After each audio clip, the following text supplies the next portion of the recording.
جو لوگ یہ کہتے ہیں دوبارہ کیسے زندہ کیے جائیں گے، اولم یر الانسان انا خلقناہ من نطفۃ فاذا هو خصیم مبین، کیا انسان نے کبھی غور نہیں کیا، اس انسان نے جس کو ہم نے نطفے سے پیدا کیا، نطفے کے اندر کون سی جان ہوتی ہے، کون سی روح ہوتی ہے، بے جان ایک قطرہ آب، پانی کا قطرہ ہے یوں کہیے، ہم نے اس انسان کو اسے حقیر قطرے سے پیدا کیا، فَإِذَا هُوَ خَصِيمٌ مُّبِينٌ، جب بڑا ہو گیا اور بولنے کی ہم نے طاقت دے دی اس کو، تو بڑی بڑی بحثیں کرتا ہے، ڈیبیٹ کرتا ہے اور دلائل دیتا ہے اور کہتا ہے کیسے ہم زندہ کیے جائیں گے۔ اصل میں ضرب لنا مثلا ونسی خلقا، ہمارے سامنے مثال بیان کرتا ہمارے لیے۔ مثال کیا بیان کی تھی؟ مکے کے ایک سردار نے قبرستان میں ایک بہت بوسیدہ پرانی ہڈی اٹھائی اور لا کر نبی صلی اللہ علیہ وسلم کی مجلس میں آ کر اس طرح اس کو کیا، وہ چور چور ہو گئی، پھر یوں پھونکا وہ ذرات اڑ گئی، کہنے لگا ضرب لنا مثلا، ہمارے سامنے یہ نمونے پیش کرتا ہے، کہتا ہے یہ چورا چورا ہو گئی، یہ میں نے پھونکا، یہ ذرات منتشر ہو گئی، اب یہ کیسے زندہ کیے جائیں گے، ہماری سمجھ میں نہیں آتا ہے۔ وَنَسِيَ خَلْقَهُ، اپنی پیدائش کو بھول گیا۔ یہ تو چیز وجود میں آ گئی نا، ایک مرتبہ چیز وجود میں آ گئی، اس کی کاپی کرنا تو مشکل ہے، کوئی چیز تھی ہی نہیں، ہم نے تو اس کو پیدا کر کے دکھا دیا، اپنی ابتدا کو بھول گیا، اپنی تخلیق و پیدائش کو بھول گیا۔ وَنَسِيَ خَلْقَهُ، اپنی تخلیق کو بھول گیا۔ پھر اللہ تعالیٰ نے کہا کہ ہم اپنی قدرت سے ہرے درخت سے آگ نکالتے ہیں، ہری چیز میں تو آگ نکلتی نہیں ہے، لیکن پہلے زمانے میں خاص درخت ہوتا تھا، اس کی دو لکڑیاں کو آپس میں یوں رگڑتے تھے، وہ چقماق کہتے ہیں اس کو، اس سے آگ نکلتی تھی۔ ہرے درخت سے، ہری ٹہنیوں سے جو ذات آگ نکال سکتی ہے، اور آج کے زمانے کے اعتبار سے کہیں جو ذات پانی کے ذریعے سے بجلی پیدا کر سکتی ہے، یہ بجلی کہاں سے کرنٹ پیدا ہو رہا ہے؟ پانی کے ذریعے سے۔ آگ اور پانی کا کہاں ملاپ، کہاں جوڑ، لیکن بے جوڑ چیز سے جو ذات یہ چیز پیدا کر رہی ہے، وہی ذات کیا اس بات پر قادر نہیں ہے کہ انسان کو بھی دوبارہ پیدا کر دے؟ وَهُوَ بِكُلِّ خَلْقٍ عَلِيمٌ الَّذِي جَعَلَ لَكُم مِّنَ الشَّجَرِ الْأَخْضَرِ نَارًا فَإِذَا أَنتُم مِّنْهُ تُوقِدُونَ۔ اور دوسرا جو رکوع پڑھا گیا فَلَا صَدَّقَ وَلَا صَلَّى والا، اس میں بھی اللہ نے فرمایا، انسان کہتا کیسے دوبارہ پیدا کیا جاؤں گا؟ اللہ نے کہا انہو خلق الزوج الم یکن نطفۃ من منی یمنا، اپنی پیدائش پر غور نہیں کیا کہ وہ ایک نطفہ تھا، منی کا قطرہ تھا جو ماں کے رحم میں۔ سورہ نمل کی آیت نمبر 65 سے کر رہے ہیں۔ پچھلے درس میں جو ہم نے آیات پڑھی تھی ان میں اللہ تعالیٰ نے اپنی قدرت اور توحید کے دلائل بیان فرمائے تھے، اور ان کے بیان کرنے کے بعد یہ بات کہی تھی کہ اللہ کی توحید میں، اللہ کی قدرت میں کوئی شریک اور ساجھی نہیں، وہ ساری کائنات کے نظام کو اکیلا چلا رہا ہے۔ اگر تمہارے پاس کوئی دلیل ہے کہ نہیں اللہ نے اختیارات اوروں کو بھی دیے ہیں اور دوسرے لوگ بھی کائنات کے چلانے میں شریک ہیں، تو وہ دلیل پیش کرو۔ ہاتو برہانکم ان کنتم صادقین، اگر سچے ہو تو پیش کرو۔ تو مشرکوں نے دلیل دی، اور ہر زمانے میں شرک کرنے والے اسی طرح کی دلیل دیا کرتے ہیں۔ انہوں نے دلیل یہ دی کہ دنیا میں ہم دیکھتے ہیں بڑے بڑے بادشاہ ہیں، بڑے خلیفے ہیں، دنیا کو چلانے والے حکمراں ہیں، تو وہ اکیلے اپنا ساری مملکت اور ساری بادشاہت کا نظام نہیں چلاتے ہیں، بلکہ وہ اپنے وزیر متعین کرتے ہیں، مشیر متعین کرتے ہیں، اپنی کیبنٹ بناتے ہیں اور ان کو کچھ اختیارات دیتے ہیں، اور ماتحت لوگوں کو، پرجا کو اپنے ان خاص لوگوں کی اطاعت کرنے اور ان کی بات ماننے کو ضروری قرار دیتے ہیں، اور لوگوں کے سلسلے میں یہ جو وزیر، مشیر، M L A, M P وغیرہ جو سفارش کرتے ہیں، پھر ان کی سفارش کو بادشاہ قبول کرتا ہے۔ تو دنیا میں ہم دیکھتے ہیں کہ بڑی بادشاہت کو چلانے کے لیے اس کو دوسروں کو شریک کرنا پڑتا ہے، تب جا کے کوئی نظام چلتا ہے۔ اسی طرح اس دنیا کے نظام کو چلانے کے لیے دنیا کو پیدا کرنے والے نے اپنے اوتار بنا لیے اور ان کو خدائی میں شریک کر لیا ہے، وہ کوئی چاہے فرشتہ ہو، چاہے انسان ہو، چاہے کوئی اور مخلوق ہو۔ یہ وہ دلیل دیتے تھے۔ جس طرح دنیا کے نظام اکیلے بادشاہ کو چلانا مشکل ہوتا ہے، اسی طرح اللہ تعالیٰ نے بھی دوسرے شریک اپنے بنا لیے۔ تو اللہ تعالیٰ نے اس کا جواب دیا ہے کہ یہ غیر محسوس چیز کو محسوس چیز پر، ایک قادر کو عاجز و بے بس پر، اور ہر چیز کے جاننے والے کو، کامل علم والے کو ناقص علم والے پر قیاس کرنا ہے۔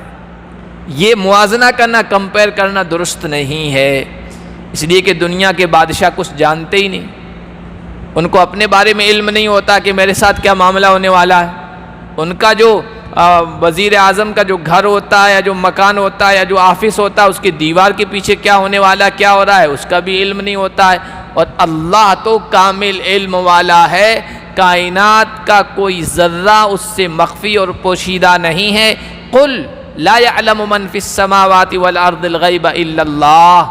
کہاں دنیا کے عاجز بادشاہ، ناقص علم والے بادشاہ اور بے بس بادشاہ، اپنی آنکھوں سے اوجھل چیزوں کو نہ دیکھنے والے بادشاہ، اور کہاں وہ علیم و قدیر ذات جس کی نگاہوں کے سامنے زمین اور آسمان کی کوئی چیز پوشیدہ نہیں ہے۔ لا يعزب عن ربک من مثقال ذرۃ فی الارض ولا فی السماء۔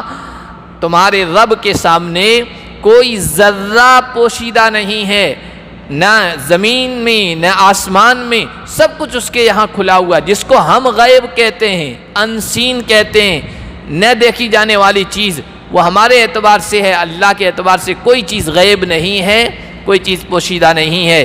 وما یشعرون ایان یبعثون، اور ان کو تو پتہ بھی نہیں چلتا کہ ان کو دوبارہ کب زندہ کیا جائے گا۔ یہاں تک کہ قیامت کے لیے سور برپا کرنے والے، سور پھونکنے والے فرشتے اسرافیل کو بھی معلوم نہیں ہے کہ قیامت کب برپا ہوگی۔ وہ تو جب اللہ کا آرڈر آئے گا تو وہ سور پھونک دیں گے، اس سے پہلے اس کو بھی پتہ نہیں کہ قیامت کب قائم ہوگی۔ تو دنیا کی جتنی بھی مخلوقات ہیں سب ناقص علم والی ہے، اس لیے دنیا کے بادشاہ اپنے وزیر متعین کرتے ہیں تاکہ اس علاقے کے لوگوں کے حالات یہ آ کر ان کو بتا دیں۔ ان کو تو پتہ ہی نہیں چلتا ہے جب تک یہ وزیر، یہ مشیر جا کے وہاں سنسد میں یا اسمبلی میں بتا نہ دیں۔ اللہ ایسا تھوڑی ہے، اللہ کا علم تو سب پر محیط ہے، اللہ ہر ایک کو دیکھ رہا ہے، اس لیے اس کو اس طرح کے وزیروں مشیروں کی ضرورت نہیں ہے، وہ تو براہ راست دنیا کے نظام کو چلا رہا ہے۔ بل ادارک علمہم فی الآخرہ، بلکہ ان کا علم آخرت کے سلسلے میں بالکل کمزور ہو گیا ہے، فیل ہو گیا ہے، ان کو پتہ ہی نہیں آخرت کے بارے میں۔ بل ہم فی شک منا بل ہم منا عمون، بلکہ آخرت کے سلسلے میں شک میں ہیں، بلکہ اندھے پن میں ہیں، یعنی قیامت کے بارے میں متردد ہیں، کنفیوز ہیں۔ کبھی تو کہتے ہیں ہاں قیامت برپا ہوگی، کبھی کہتے ہیں نہیں کیسے زندہ ہوں گے انسان، اور کیسے ہوگا یہ سب کچھ، اب اندھے بنے پڑے ہیں۔ اور یہ اندھاپن آنکھوں کا اندھاپن نہیں ہے، یہ اندھاپن دل کا اندھاپن ہے۔ قرآن نے جہاں کہیں بھی اندھاپن کہا ہے وہاں دل کا اندھاپن کہا ہے، اور دل جس کا اندھا ہو جاتا ہے پھر حق بات اس کو سمجھ میں نہیں آتی ہے۔ اور سب سے بڑی گمراہی یا اندھاپن یہ دل کا اندھاپن ہے۔ حضور صلی اللہ علیہ وسلم کا ارشاد ہے کہ ان اعمل عمی القلب، سب سے بڑا اندھاپن یہ دل کا اندھاپن ہے۔ آنکھیں اگر بصارت سے محروم ہو جائیں اور کوئی آدمی نابینا ہو جائے یہ کوئی بڑی بات نہیں ہے، کوئی مصیبت نہیں ہے، اس سے بڑی مصیبت یہ ہے کہ انسان کے دل کی آنکھیں جو ہے نا یہ اندھی ہو جائیں، حق اور سچ بات کو وہ دیکھ نہ سکے۔ آنکھیں تو بڑی بڑی ابو جہل کی بھی تھی اور ابو لہب کی بھی تھی، خوبصورتی کی علامت تھی، لیکن دل کی آنکھیں اندھی تھی تو دیکھیے ان پر لعنتیں آئی قرآن کریم میں ابو لہب پر۔ اور اس کے بالمقابل دیکھیں عبداللہ ابن ام مکتوم نابینا صحابی ہے، ظاہری آنکھیں نہیں ہیں، دل کی آنکھیں ان کی کھلی تھی، حق بات کو قبول کر لیا۔ نبی صلی اللہ علیہ وسلم کی مجلس میں آتے تھے، بیٹھتے تھے، بڑے بڑے یہ سردار آئے، کہنے لگے یہ کوئی نابینا ہے، کوئی غلام ہے، کوئی نیچا قسم کا انسان ہے، ان کے برابر ہم مجلس میں نہیں بیٹھ سکتے، ان کو آپ اٹھائیے تو ہم آپ کی بات سنیں گے اور ہو سکتا ہے ایمان قبول کر لیں۔ اللہ کے نبی کے دل میں بات آئی کہ تھوڑی دیر اٹھا ہی لیں، کیونکہ بڑے لوگ اگر ایمان لے آئے تو ان کے پیچھے ان کے فالوورز مان جائیں گے، ایمان لے آئیں گے، اور ان کا تو کوئی نقصان نہیں ہوگا، یہ تو بہرحال پہلے سے ایمان والے ہیں۔ یہ دل میں صرف بات آئی کہ ایسا کر لیں، اللہ کی طرف سے ڈانٹ آ گئی، عبس وتولی ان جاءہ الاعمی وما یدریک لعلہ یزکی او یذکر فتنفع الذکری اما من استغنی فانت لہ تصدی۔ یہ آیتیں عبس وتولی کی عبداللہ ابن ام مکتوم نابینا صحابی کے بارے میں آئی کہ جس کے اندر طلب ہے، جس کے اندر جستجو ہے، جو اپنے آپ کو پاکیزہ کرنا چاہتا ہے، ایسے لوگوں کے لیے آپ نے ان کو اپنی مجلس سے تھوڑا ہٹانے کا ارادہ کر لیا کہ جن کے اندر ماننے کا جذبہ ہی نہیں ہے۔ عبداللہ ابن ام مکتوم کی تعریف ہو رہی ہے نابینا صحابی کی۔ تو کہنے کا مقصد یہ کہ آنکھیں تو بڑی بڑی ابو لہب کی بھی تھی، لیکن دل کی آنکھیں اندھی تھی، اور آنکھیں ظاہری میں عبداللہ ابن ام مکتوم کی نہیں تھی، لیکن دل کی آنکھیں کھلی ہوئی تھی، حق بات کو دیکھ لیا اور سمجھ لیا، اس پر ایمان لے آئے۔ وقال الذین کفروا اذا کنا ترابا وآباؤنا انا لمخرجون۔ جب آخرت کا ذکر چل پڑا ہے، چونکہ مکی صورتوں کے جو بنیادی مضامین باتیں ہیں ان میں اللہ کے نبی کی رسالت، اللہ کی توحید، قرآن کی حقانیت اور سچائی اور آخرت پر ضرور تذکرہ ہوتا ہے، اس لیے کہ معاد مرنے کے بعد دوبارہ لوٹایا جانا اور زندہ کیا جانا، آخرت پر یقین، یہی ایک ایسی چیز ہے جو انسانوں کو اللہ کے احکام پر عمل کرنے پر آمادہ کر سکتی ہے۔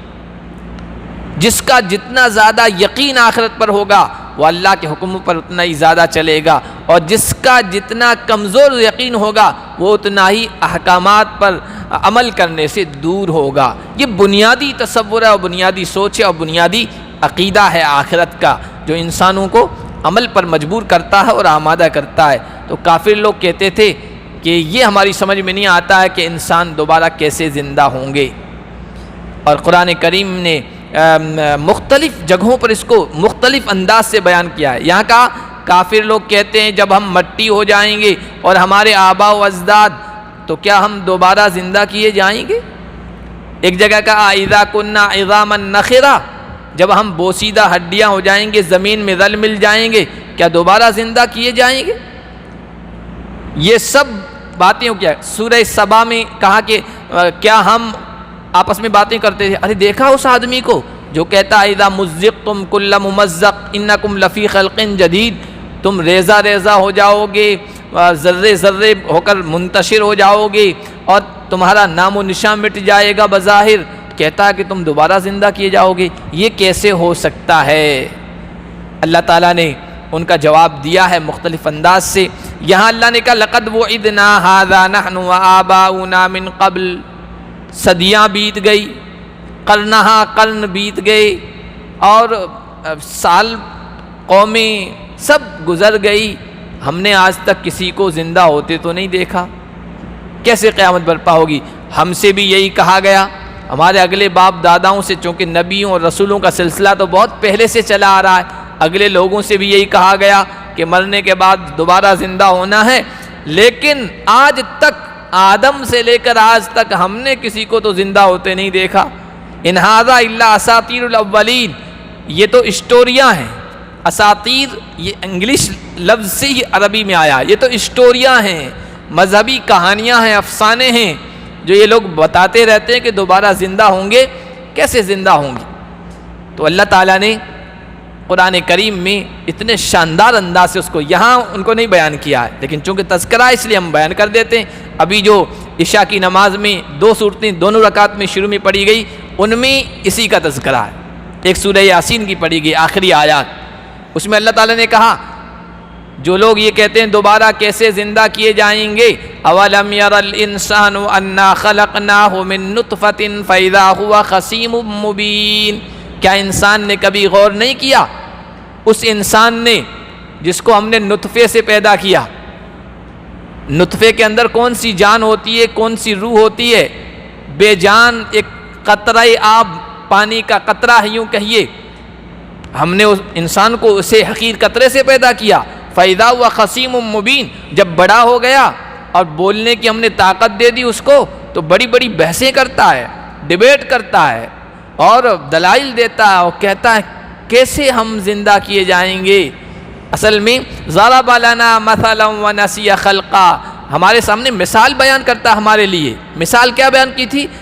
مکے کے ایک سردار نے قبرستان میں ایک بہت بوسیدہ پرانی ہڈی اٹھائی اور لا کر نبی صلی اللہ علیہ وسلم کی مجلس میں آ کر اس طرح اس کو کیا، وہ چور چور ہو گئی، پھر یوں پھونکا وہ ذرات اڑ گئی، کہنے لگا ضرب لنا مثلا، ہمارے سامنے یہ نمونے پیش کرتا ہے، کہتا ہے یہ چورا چورا ہو گئی، یہ میں نے پھونکا، یہ ذرات منتشر ہو گئی، اب یہ کیسے زندہ کیے جائیں گے، ہماری سمجھ میں نہیں آتا ہے۔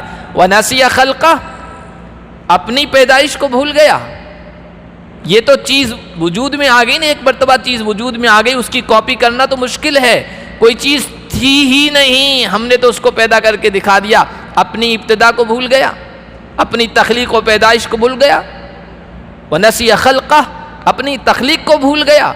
پھر اللہ تعالیٰ نے کہا کہ ہم اپنی قدرت سے ہرے درخت سے آگ نکالتے ہیں، ہری چیز میں تو آگ نکلتی نہیں ہے، لیکن پہلے زمانے میں خاص درخت ہوتا تھا، اس کی دو لکڑیاں کو آپس میں یوں رگڑتے تھے، وہ چکماک کہتے ہیں اس کو، اس سے آگ نکلتی تھی۔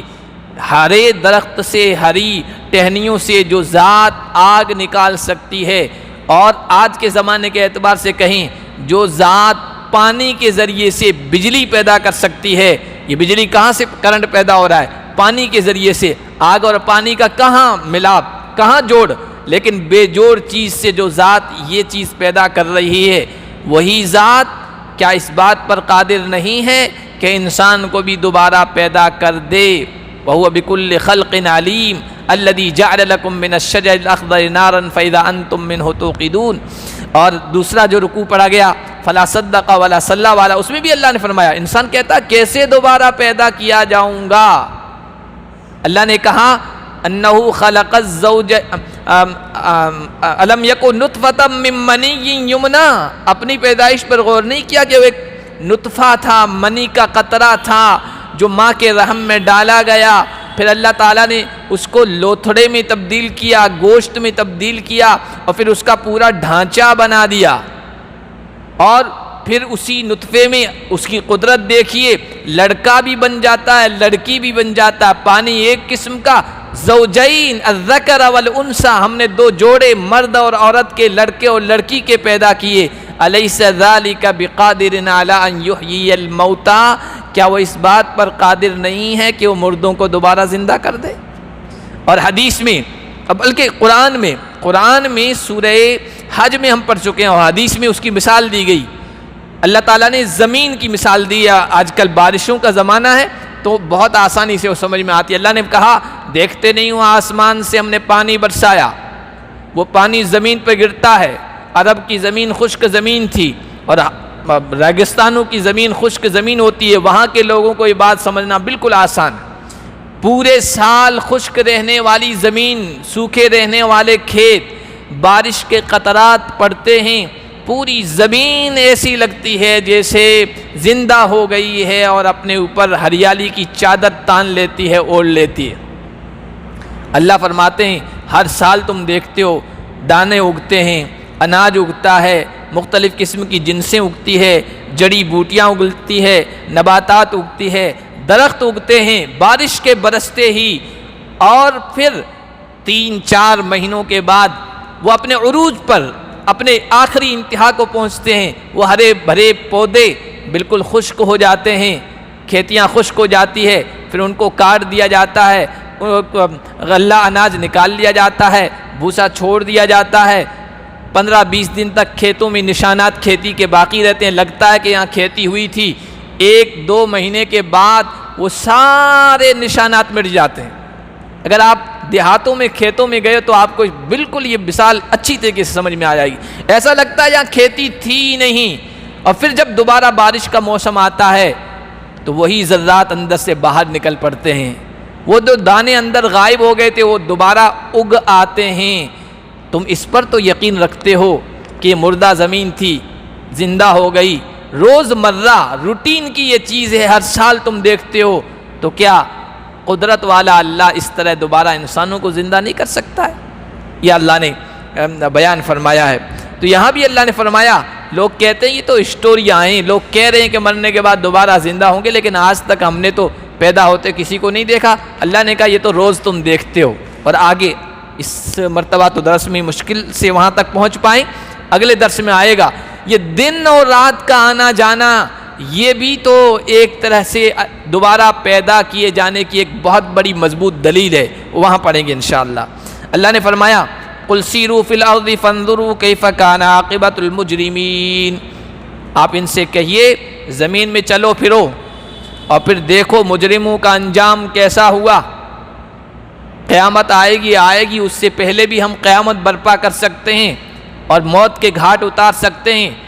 تم جس روش کو اپنائے ہوئے ہو، جس راستے پر چل رہے ہو، جرم کا راستہ پہلے بھی لوگ چلے ہیں۔ مجرمین طرح طرح کے انہوں نے جرم کیے، انہوں نے حق کو مٹانا چاہا، انہوں نے باطل کی سرپرستی کی، انہوں نے کفر و شرک کے شعائر اور پہچان کو زندہ کرنا چاہا، ایمان اور توحید والوں سے دشمنی کی، اللہ کے وقت کے نبیوں کی مخالفت کی اور حق کے پروگرام کو روئے زمین سے مٹانا چاہا اور ختم کرنا چاہا۔ اللہ نے ان کے ساتھ پھر یہ معاملہ کیا کہ ان کو صفحہ ہستی سے مٹا دیا۔ جاؤ آج گھومو پھرو اور ان کی بستیاں دیکھو، بستیاں عرب کے ملکوں میں بھی تھی اور یہاں پر بھی جو پرانی تہذیبیں ہیں، جو پرانا کلچر ہے، اجنتا ایلورا کو دیکھو، موہنجو دڑو کو دیکھو، یہ پرانی تہذیب ہے، پرانی کلچر ہے۔ موہنجو دڑو کے بعد پورا شہر آباد تھا، اب وہ ظاہر ہوا کہ یہاں کوئی بڑی بڑی بستیاں آباد تھی اور کس طرح وہ برباد ہو گئی، تباہ ہو گئی، اللہ کا کوئی عذاب ان پر آیا ہوگا۔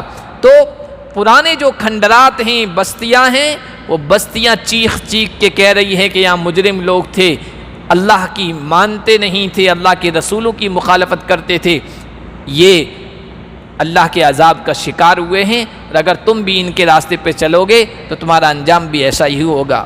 وَلَا تَحْزَنْ عَلَيْهِمْ وَلَا تَكُنْ فِي ضَيْقٍ مِّمَّا يَمْكُرُونَ، آپ ان پر غم مت کیجئے، اور جو یہ تدبیریں کر رہے ہیں، چالیں چل رہے ہیں، سازشیں کر رہے ہیں، اس میں تنگی میں مت پڑیے۔ اللہ کے نبی حق بات پہنچاتے تھے، لوگ سازشیں کرتے تھے، تدبیریں کرتے تھے، اللہ کے نبی کرتے تھے کہ ایمان قبول کیوں نہیں کرتے ہیں؟ اللہ نے فرمایا، تسلی دی، آپ زیادہ غم مت کیجیے، آپ کی ڈیوٹی، آپ کا فریضہ، آپ کی ذمہ داری ان تک حق بات پہنچا دینا ہے۔ اب اس کو قبول کرتے ہیں نہیں کرتے ہیں یہ آپ کی ذمہ داری نہیں ہے۔ اور پھر یہ جو سازشیں کر رہے ہیں اس سلسلے میں آپ بے فکر ہو جائیے، واللہ یعصمک من الناس، اللہ آپ کی لوگوں سے حفاظت کرے گا، آپ کے پروگرام کو اللہ کامیاب کرے گا، آپ اپنے مشن کو جاری رکھیے، آپ کے مشن کو ختم کرنے کی یہ سازشیں کر رہے ہیں، اللہ ایک ایک سازش سے، ان کے مکر و فریب سے، ان کی حیلے بازیوں سے، ان کی تدبیروں سے، ان کے منصوبوں اور ان کی پلاننگ سے اللہ واقف ہے، اور اللہ ان کی ساری تدبیروں پر پانی پھیر دے گا اور ساری سازشوں کو ناکام کرے گا، آپ کے مشن کو کامیاب کرے گا، چاہیے کتنی ہی کوششیں کر لی۔ یتم نورہ ولو کرہ الکافرون، یہ تو آپ کو جو اللہ نے دین دیا ہے اسلام، یہ اللہ کا نور ہے، اللہ کی روشنی ہے۔ یریدون ان یطفئوا نور اللہ بافواہہم، یہ اپنے منہ کی پھونکوں سے اللہ کے اس نور کو بجھانا چاہتے ہیں، اور اللہ نے یہ فیصلہ کر لیا ہے کہ اس کو غالب کر کے رہے گا۔ ولو کرہ الکافرون ولو کرہ المشرکون، اگرچہ کافر کتنا ہی ناپسند کریں، اگرچہ مشرکوں کو کتنا ناگوار گزرے۔ اس لیے آپ پریشان مت ہوجئے۔ اور یہ لوگ کہتے ہیں یہ وعدہ کب آئے گا اگر تم سچے ہو؟ قیامت کا وعدہ اور دوسرا اللہ کے عذاب کا وعدہ۔ ہر زمانے کے مشرک و کافروں نے دو چیزوں میں جلد بازی کی ہے۔ ایک تو یہ کہ تم بار بار کہتے ہو قیامت میں اللہ کا سامنا کرنا پڑے گا، حساب دینا ہوگا، اللہ کے سامنے حاضر ہونا ہوگا، تو قیامت برپا کیوں نہیں ہو جاتی؟ دوسرا یہ کہتے تم اللہ کے عذاب کی دھمکیاں دیتے ہو، حق والوں کو ستاؤ گے، حق کو مٹانے کی کوشش کرو گے، خود مٹا دیے جاؤ گے، اللہ کا عذاب آ جائے گا، تو یہ اللہ کا عذاب آ کیوں نہیں جاتا ہے؟ حضور کے زمانے میں بھی یہی کہتے تھے، آج بھی لوگ یہی کہتے ہیں۔ ان کان ھذا ھو الحق من عندک فامطر علینا حجارۃ من السماء، مکے والوں نے کہا تھا اگر یہ حق تمہارے رب کی طرف سے حق ہے، سچ ہے یہ دین، آسمان سے ہم پر پتھر برساؤ یا دردناک کوئی عذاب لے آؤ اللہ کا جس سے تم ڈرا رہے ہو۔ تو قرآن نے کہا قل عسى ان يكون ردف لكم بعض الذي تستعجلون، تم جلد عذاب کا مطالبہ کر رہے ہو سکتا ہے کہ اس عذاب یا اس قیامت کا کچھ حصہ تم پر جلدی سے آ جائے، جس طرح تم جلد بازی کر رہے ہو اس طرح جلدی سے آ جائے۔ اور پھر آ گیا تھا، جب اللہ کے نبی سے ڈیمانڈ کی جا رہی تھی تو بہت جلد ان پر عذاب آ گیا تھا۔ ایک تو قیامت والا ہے، وہ تو ہے ہی، لیکن اس دنیا میں کسی پر جنگ مسلط کر کے ان کو عبرت کا نشان بنا دینا، یہ بھی اللہ کے عذاب کا ایک حصہ ہے۔ اللہ کے نبی کو مجبور کیا گیا ہجرت کرنے پر، ابھی 1.5 سال ہی گزرا تھا کہ اللہ تعالیٰ نے اپنی تدبیر کے ذریعے سے مکے کے بڑے بڑے سرداروں کو نکال کر میدان بدر میں جمع کر دیا اور 70 بڑے سرداروں کا نام و نشان مٹا دیا گیا۔ یہی تو اللہ کا عذاب ہے جس کے بارے میں تم جلد بازی کر رہے ہو۔ وَإِنَّ رَبَّكَ لَذُو فَضْلٍ عَلَى النَّاسِ وَلَكِنَّ أَكْثَرَهُمْ لَا يَشْكُرُونَ، آپ کا رب تو لوگوں پر بڑا فضل اور مہربانی والا ہے۔ یہ اس کا فضل ہے، اس کی مہربانی ہے کہ وہ مہلت دیتا رہتا ہے اور جلدی پکڑ نہیں کرتا ہے، گرفت نہیں کرتا ہے، گناہ اور جرم کے ارتکاب پر فوری سزا نہیں دیتا ہے۔ یہ اس کا فضل و مہربانی ہے، اور لوگوں کو چاہیے کہ اس کی فضل و مہربانی کو غنیمت سمجھیں، موقع کا فائدہ اٹھائیں، حق بات کو قبول کر لیں۔ لیکن اکثر لوگ ناشکرے ہیں، وہ ایسے موقعوں کا فائدہ نہیں اٹھاتے ہیں، وہ تو پھر جرأت کرتے ہوئے، ہمت دکھاتے ہوئے، نڈر پن دکھاتے ہیں، وہ کہتے ہیں عذاب لے کے آؤ، عذاب آ کیوں نہیں جاتا، ہماری پکڑ کیوں نہیں ہو جاتی ہے؟ بھائی اللہ مہلت دے رہا ہے، مہلت دے رہا ہے، اور ان بطش ربک لشدید، مہلت تو ہے وہ اس کے ہاں، لیکن جب پکڑ ہو جاتی ہے تو پھر کوئی بچ نہیں پاتا ہے، کیونکہ اس کی پکڑ بڑی سخت ہے۔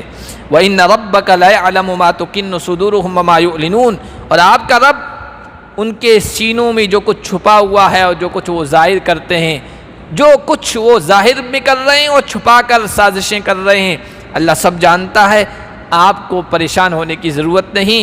وَمَا مِنْ غَائِبَةٍ فِي الْأَرْضِ وَلَا فِي السَّمَاءِ وَالْأَرْضِ، زمین و آسمان کی کوئی پوشیدہ چیز اللہ کی نگاہ میں پوشیدہ نہیں ہے، یہ تمہارے اعتبار سے ہے، اللہ کے سامنے تو سب کھلی ہوئی کتاب میں ہے۔ إِنَّ هَذَا الْقُرْآنَ يَقُصُّ عَلَى بَنِي إِسْرَائِيلَ أَكْثَرَ الَّذِي هُمْ فِيهِ يَخْتَلِفُونَ، یہ قرآن بنی اسرائیل پر اکثر ان چیزوں کو کھول کے بیان کرتا ہے جس میں وہ اختلاف کرتے تھے۔ مکہ کے لوگوں سے کہا جا رہا ہے کہ بنی اسرائیل یعنی یہودی اور عیسائی جو علم والے لوگ تھے، گیانی لوگ تھے، آسمانی کتابوں کا علم رکھتے تھے، ان میں بھی بہت ساری چیزیں اختلاف کی ہو گئی تھی۔ اس قرآن نے آ کر ان کے اختلاف کو دور کیا، حق بات ان کو بتائی کہ حق یہ ہے اور تم اس اختلاف میں پڑے ہوئے ہو۔ چونکہ مکہ کے لوگ، عرب کے لوگ جو تھے وہ زیادہ پڑھے لکھے لوگ نہیں تھے، اور بنی اسرائیل یعنی یہودیوں اور عیسائیوں کو اپنے سے زیادہ گیان والا سمجھتے تھے، تو ان سے کہا گیا قرآن تو ان کی اختلافی باتوں کو بھی دو ٹوک اس کے سلسلے میں فیصلہ کرتا ہے، واضح کر دیتا ہے، تم کو اس قرآن کو تو بدرجہ اولیٰ مان لینا چاہیے۔ بنی اسرائیل یعنی یہودی اور عیسائی اللہ کے بارے میں بھی غلط عقیدہ و تصور رکھتے تھے، قرآن نے اس کو بیان کیا، یہ غلط سوچ ہے۔ جیسے وہ کہتے تھے اللہ تعالیٰ نے زمین و آسمان کو اور کائنات کی ساری چیزوں کو پیدا کیا، 6 دنوں میں پیدا کر لیا، پھر اللہ تعالیٰ تھک گئے، 7ویں دن چھٹی منائی، اتوار کے دن یا سنیچر کے دن، اس دن آرام کیا، یہ وہ کہتے تھے، ہالیڈے منایا۔ آرام کیا. تو قرآن نے کہا وما خلقنا السماوات والارض وما مسنا من لغوب، ہم نے زمین اور آسمانوں کو پیدا کیا اور ہمیں کوئی تکان لاحق نہیں ہوئی، تھکے نہیں. اس لیے کہ تھکنا ایک عیب ہے، ایک نقص ہے، اور اللہ ہر نقص سے پاک ہے. یہودیوں اور عیسائیوں نے حضرت عیسیٰ کے بارے میں اختلاف کیا. یہودی اس انتہا پر پہنچ گئے، کہنے لگے نعوذ باللہ نعوذ باللہ نعوذ باللہ، ولد الزنا ہے، یہ غلط نطفے سے پیدا ہوئے، باپ تو ہے نہیں ان کا، یہ الزام لگایا. عیسائی اس کونے پہ پہنچ گئے، انہوں نے کہا نہیں نہیں تم تو غلط کہتے ہو، یہ تو خدا کا حصہ ہے، اللہ کا بیٹا ہے، سن آف گاڈ ہے. قرآن نے بیچ کا راستہ بتایا، نہ یہ ہیں نہ وہ ہیں، تم دونوں غلط ہو. ان هو عبد انعمنا علیہ وجعلناہ مثلا لبنی اسرائیل، یہ ہمارے بندے ہیں، نہ خدا ہیں نہ وہ ہیں جو یہودی الزام کے طور پر لگاتے ہیں. ہمارے بندے ہیں اور ہم نے اپنی قدرت سے ان کو پیدا کیا، بنی اسرائیل کے لیے ایک نمونہ بنایا ہے اور ہم نے ان پر انعام فرمایا ہے. ہم نے اپنی قدرت دکھائی ہے. اور قدرت کس طرح؟ اللہ تعالیٰ نے انسان کو یعنی آدم کو بغیر ماں باپ کے دکھا دیا، پیدا کر کے دکھا دیا. یہ اللہ کی قدرت کی ایک شکل تھی. اللہ نے دوسری اپنی قدرت دکھائی کہ انسان سے عورت کو پیدا کر دیا، آدم سے حوا کو پیدا کر کے دکھا دیا. اب ایک قدرت کی شکل یہ تھی کہ بغیر باپ کے کسی بچے کو پیدا کر کے دکھا دے. اللہ تعالیٰ نے وہ حضرت عیسیٰ کے اندر یعنی مریم کے اندر اپنی قدرت کی شکل دکھائی. تو یہ تو ہم نے ان پر انعام کیا اور اس کو ایک نمونہ بنایا بنی اسرائیل کے لیے. تو وہ اختلاف جو کرتے تھے نا، قرآن نے اس کو حل کیا. یہودی بھی غلط ہیں، تم بھی غلط ہو، وہ ہمارے ایک بندے تھے، ہم نے ان پر انعام کیا، نبی اور رسول بنایا. قرآن اس طرح کی چیزوں میں، اختلافی چیزوں میں حل پیش کرتا ہے اور حل پیش کیا قرآن نے یہودیوں اور عیسائیوں کی اختلاف والی چیزوں میں. وَإِنَّهُ لَهُدًى وَرَحْمَةٌ لِّلْمُؤْمِنِينَ، اور بے شک یہ قرآن ایمان والوں کے لیے، ماننے والوں کے لیے ہدایت ہے اور رحمت ہے. یہ رہنمائی کرتا ہے، یہ صحیح بات بتاتا ہے، اور جو اس بات کو قبول کر لیتا ہے اس کے لیے پھر رحمت کا باعث بنتا ہے. ان ربک یقضی بینہم بحکمہ وہو العزیز العلیم، بے شک آپ کا رب لوگوں کے درمیان قیامت کے دن فیصلہ کرے گا. علمی فیصلہ، دلیلوں کے اعتبار سے فیصلہ تو قرآن کے ذریعے سے کر دیا ہے، اس کے باوجود نہیں مانتے ہیں تو صحیح فیصلہ پھر تو اللہ کے یہاں ہوگا. وہ زبردست بھی ہے، علم والا بھی ہے. فتوکل علی اللہ انک علی الحق المبین، اللہ پر بھروسہ کیجئے. یہ اللہ کے نبی سے کہا جا رہا ہے، ایمان والوں سے کہا جا رہا ہے آپ لوگ اللہ پر بھروسہ کرو، اس لیے کہ بالکل واضح صاف حق پر ہو. سازشیں ہوتی رہے گی، تدبیریں ہوتی رہیں گی، منصوبے اور پلاننگ لوگ مخالفین بناتے رہیں گے، لیکن حق کو اللہ تعالی ہمیشہ غالب کرے گا. حق کے مشن کو اللہ تعالیٰ اس دنیا میں جاری کرے گا. بس اللہ پر بھروسہ کرتے ہوئے اپنے مشن کو جاری رکھو، حق بات کو لوگوں تک پہنچاتے رہو. اللہ پاک ہم سب کو قرآن کے پیغام کو قبول کرنے کی، اس پر عمل کرنے کی اور انسانیت تک اس کو پہنچانے کی توفیق عطا فرمائے.